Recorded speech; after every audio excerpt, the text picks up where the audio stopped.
base dei 14 punti di Wilson che dicevano autodeterminazione per i popoli, e l'imperatore Carlo va avanti, addirittura precede Wilson. Il 16 ottobre l'imperatore Carlo pubblica un proclama in cui dichiara che le regioni polacche dell'impero sono libere di andarsene. Se vogliono unirsi con altri territori polacchi e formare una nuova Polonia, lo possono fare.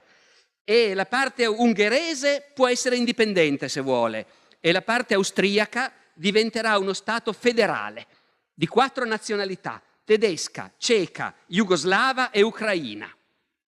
Questo proclama ufficialmente l'imperatore Carlo il 16 ottobre. Gli americani rispondono: ormai è troppo tardi, questi popoli faranno quello che vogliono loro e non quello che gli offri tu.